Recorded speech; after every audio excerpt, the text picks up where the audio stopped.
Welcome to our NPTEL courses on the power quality improvement technique. Today we will have fourth class on the shunt active power compensation, and this class is this we will discuss about some topological improvement on the shunt active power filter.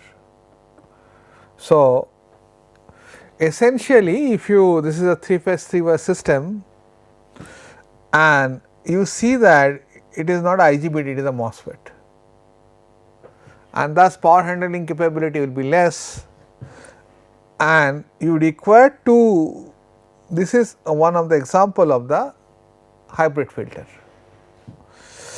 and if you bypass this capacitor then it is a normal shunt active power filter. And this topology Akagi proposed this without this capacitor in 1984, and Akagi proposed this circuits in 2003. So, quite older quite newer compared to this the first reporting. So, here what he does, he used this, we have taken a thorough discussions on the passive filter. So, now you are aware of it, how to design that double tune single tune filters. So, this capacitor and the inductor is been tuned to the particular frequency, and then what happened, due to that a particular harmonic will be mitigated by the passive devices, and then the loading on it will decrease. And another big advantage is that is this C1, let us say CDC and this CA will have some ratio. So, this is a series circuit. So, if the size of the capacitor is more, then voltage across this capacitor will be less. It is a series connection. So, if CDC and CA have a ratio of 9:1, then if V comes here, then 9V will come there, and ultimately the total voltage of this point to this point will be the 10V of this capacitor voltage. Thus, this capacitor voltage will see the 1/10 of the stress, voltage stress of these devices, and for this reason for the, of course, Akagi came out with the he simulated with the 6 kV network, and that can be used instead of the multi-level converter, he can use the normal IGBTs. So, this is one of the major topological advancement in the sector of the hybrid active power filter. What happened? It is a transformer less topology. You, of course, you can do it with a transformer, but it is a transformer less topology, and you bring down. But one aspect, there is a challenge, because it offers a huge impedance. Generally it is tuned to the 5th harmonic, if then the huge impedance has been offered for the real power flow. So, reactive power handling capability of this shunt active power filter is degraded. Otherwise, as far as the, if you use as a frequency compensator, that means that shunt active power filter only compensate the harmonics, is a beautiful economic solution. So, another example, let us go back a little history. This is the topology of 1998 by Professor Shubhashish Bhattacharya. He is a professor of North Carolina University. He does the pioneer work in the shunt active power filter like Akagi. So, this Vs and Ls, you see that is a multi entity and this one has a ratio of 20:1 since it is tuned to the fifth harmonic. So, as you know that once the frequency increases, the volume of this transformer is low and it handles only the reactive power. The size of this transformer is not bulky and rating also of these devices is also low. And why? Because of the simple reason that this fifth harmonic current is generally 1/5 of the load current. And so, this is a combinations of the passive filter and with the active filter that will mitigate, and then similarly you can have a seventh harmonic mitigation and so on, and thus you get a total compensation, but it is a discrete solution and we can say it is a banded method. So, you put it a active, if it is a fifth harmonic is dominating, you put it there at a seventh harmonic and so on, you just try to mitigate it, and you know that sometimes there is a ferroresonance and that also can be mitigated by these combinations. Now, let us go back to the same paper of the Akagi, same work of Akagi, and here we require to little soften that we require to put some amount of the source inductance apart from it, and otherwise this circuit is same and it may have the features of the load change. And it will be tuned to some harmonics to mitigate it. Generally it may be tuned to, you know that if we tune effectively to the sixth harmonic, though it is not present here because it is a 3-phase 3-wave system. So, and you tuned in such a way in a Q, so this is your fifth and this is your seventh. So, both will be mitigated by this by selecting the proper value of the Q. And now, it is another example of this transformerless feature. So, here we have combined the same way in between fifth and 7, we have kept the Q around 25, and here there is a reason behind that. We have kept, and it will mitigate the harmonic 11 and 13, we have kept the Q around 40. So, sharpness of this value.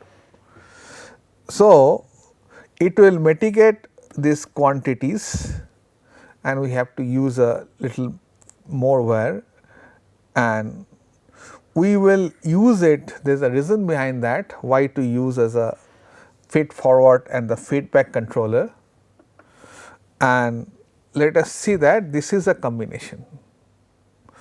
And also you can have another possibility of split capacitor, because you left to compensate, let us say lower order harmonic and the active power filter, and for this reason you may require a little more DC bus voltage, and this one may be connected to the lower DC bus voltage, and ultimately this device can maintain the DC bus voltage, and thus you can compensate rightly, since this part mainly do the harmonic compensation and it can be MOSFET based, and thus rating of the device will be low, and also this will partially mitigate, this part partially mitigate the dominating harmonics, and thus you can have a more effective solutions instead of the normal shunt active power filter. And this is the one of the topology where we have, since it is a 3-phase 3-wire system and we have reduced the number of switches.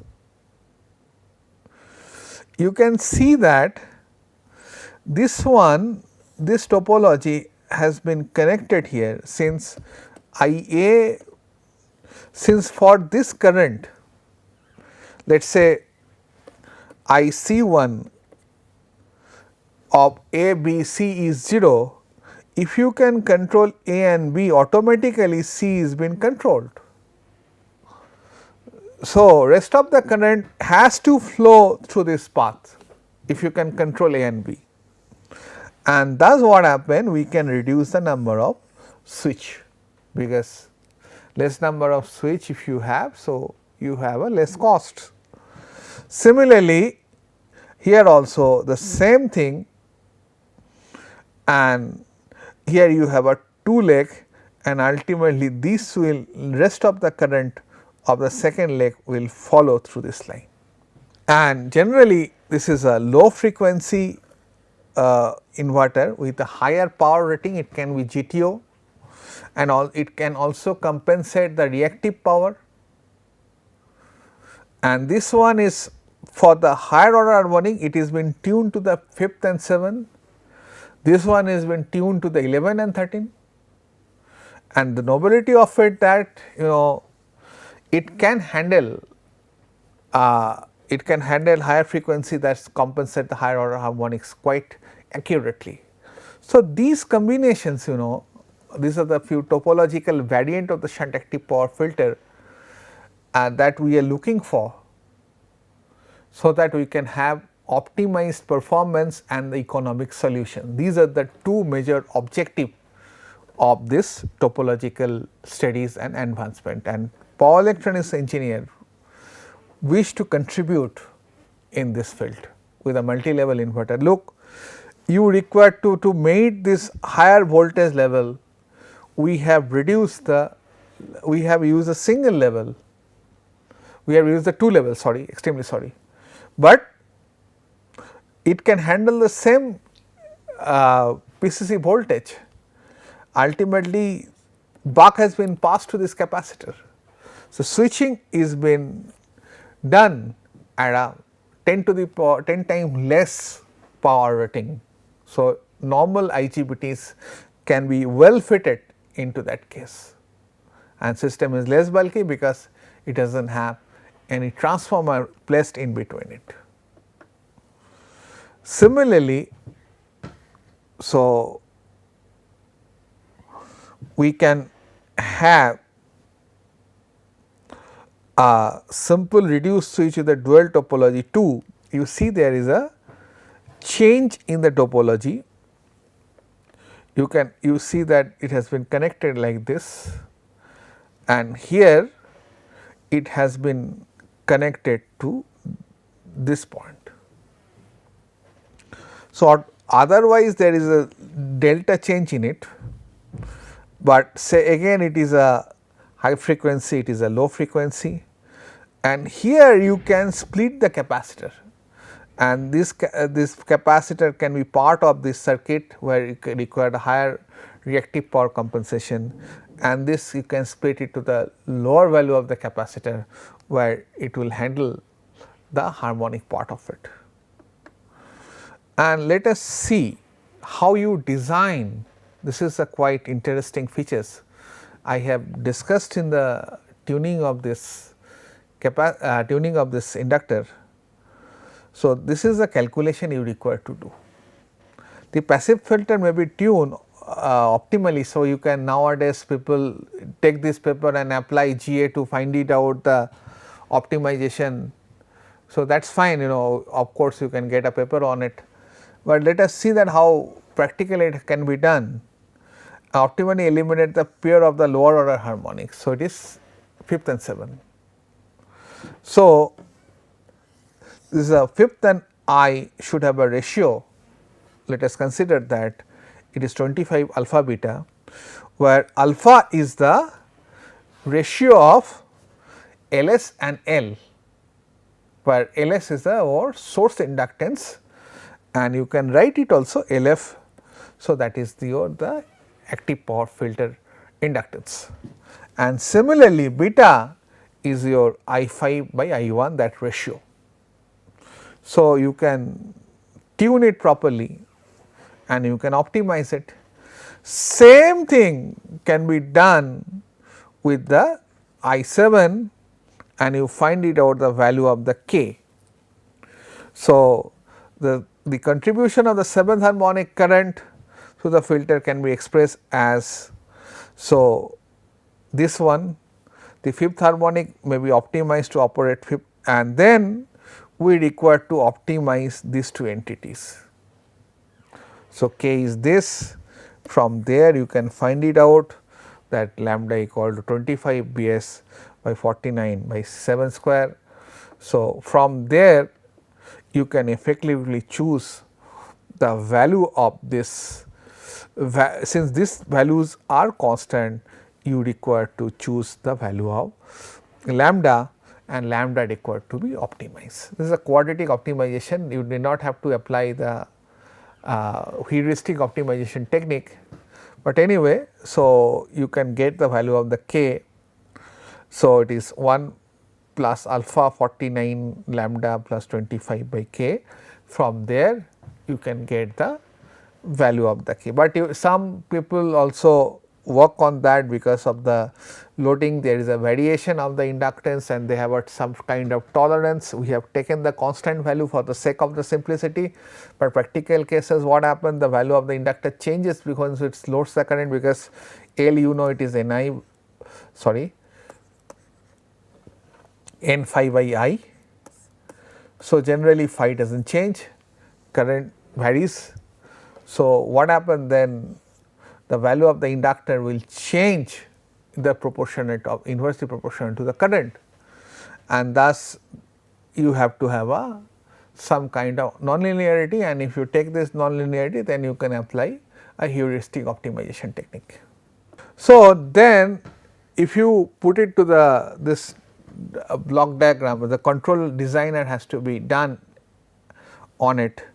So, it is ISB and ISA, and so IC is missing because you have already shorted. So, it is LF and CF, and these are the switches, and parallelly you have CF and LF. So, stress current get divided across it. So, from there you can write that VCF1 plus that should be VCF2 equal to VSC, VSA plus VDC. So, from there you can again equate these equations, and thus you can find it out. This is your system, this is your value of L, and this is the L and LF, and this is a load, and from there look, I was trying to have a small signal analysis. This is a part of your control circuits, and let us take it to the not a nonlinear control, this is a linear control. So, you have perturbed all the quantities. After perturbing, you get a definitely it is a VDC. Essentially here, since the DC bus voltage is very low, sudden change of the load or the source disturbance can overthrow a DC bus voltage into the zone of the instability. So, for this reason, maintaining the DC bus voltage is a main challenge here for the proper functioning of this shunt active power filter. And for this reason, we you can refer this paper, it is published in 2012 in IEEE Industrial Electronics. So, detail has been there. So, ultimately you came across this transfer function, and there we will not consider the perturbation of this IC.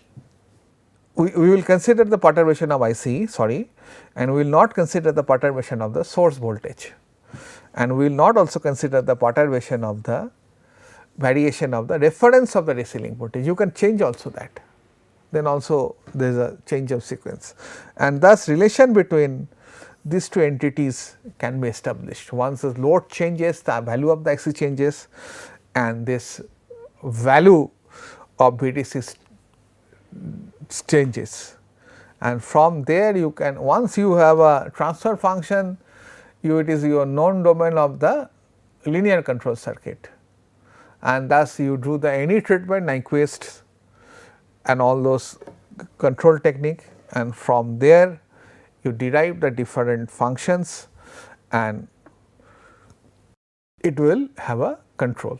This is the overall block diagram of this control, and VDC is the reference. Thereafter you have a VDC star, they have the PI controller, you have a SDC, then you subtract these two entity and in a dequeued frame, and here you have RF plus LF plus CF also.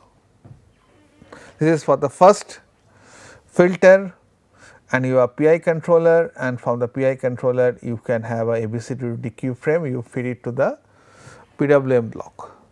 Similarly, IL will have ABC to DQ sin theta cos theta, you have a low pass filter, you have IQ delta and you have ID delta, and you can compensate also the, that is what I was saying, if you want to compensate the negative sequence, then you have to put it the minus theta and cos theta, because minus cos theta is cos theta. Okay. So, you have to reverse the rotation 180 degree phase shift. So, sin theta and cos theta, it will be minus sin theta and cos theta. So, you feed it. So, this one will be your, and this is dangerous. Generally, if you want to compensate the unbalanced, you require to handle huge amount of power, and for this reason generally feedback network acts slowly, and for this reason what you will do, you have a feed forward network that will add here, and ultimately since this system will can handle more amount of power, thus it will be added with that. And then harmonic part of it for the higher order harmonic, so it will come here, and this is the, this will compensate the higher order harmonic, and in this way this will work. Okay, then let us see that there is an, we have done this abbreviations. So, these abbreviations are been presented here.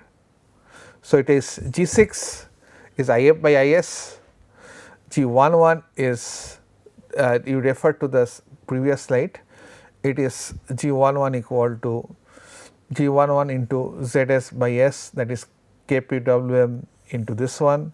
G7 essentially it is I7, and G22 equal to Z2 is the impedance, that is KPWM into S2. Basically it gives a switching frequency. So, it then it will be e to the power something, there is a delay, this entity is nothing but a delay. So, this is the switching frequency of this another transformer. So, now let us come to the some simulations and the experimental results. Now, this is the steady state operations of the low frequency inverter. Here low frequency inverter essentially is operated for the reactive power compensation or the unbalanced compensation. It is not meant for the harmonic compensation, and for this is you can see that this is a source voltage and the source current and the load current and the compensating current. So, these are all continuing, and it is in a same phase. Power factor is unity, but there is a problem with the THT, because it is not operated to compensate the harmonic. See that is a now this was the load current and this was a source current, and now at this moment you start your low frequency inverter, and you can see that its zero crossing matches or the peak matches, and thus it is at a unity power factor, but it is corrupted with the harmonics. So, harmonic compensation has not been used here. Now, this is an example of the dynamic APF, and it is maintained at a 25 volt, only one entity is connected. So, it was almost sinusoidal. Now, you have a load change, and also it takes lot of time to mitigate properly once it reaches to this value, and again you can see that it has not reached the stability. This is one of the control challenge. So, it was maintaining around 25 volt, you have a load change, then this DC bus swells, and thus what happens, it is cleared here, this notches, but it will continue to work like that. This is a problem, only the single switch waveform is operating. Then this is the harmonic spectrum of it, and you can see that there is a harmonic spectrum is quite good, and this is the black one is essentially the load current or the uncompensated source current, and the gray one is the source current. Similarly, this is a case of the dynamic performance of the low frequency inverter step change. So, this will work fine in a load change, but since harmonic compensation has not been done, so it will have a problem of the THD. Now, here you can see it is quite interesting. This is a voltage and current, it is load is unbalanced. Source current, it has got harmonic because of the absence of the harmonic compensation, but load but the source current is balanced, just it contains the harmonic. And now, this is a condition, this is a steady state performance of the high frequency inverter. You can see that there is a phase shift. So, it is not a unity power factor operation, but reactive power has not been compensated, but it has got a very good waveform as far as the harmonic is concerned. It has got a lower power factor, but THD is less. And here this is the starting of the high frequency component of it, and then you can get the THD. It is quite satisfactory compared to this thing. And now, we have a few results that is based on the dynamic performance on the high frequency inverter in operation, and there you have these notches, but it is at a unity power factor. And now, I just show the both when high frequency and the low frequency are being operated. This is the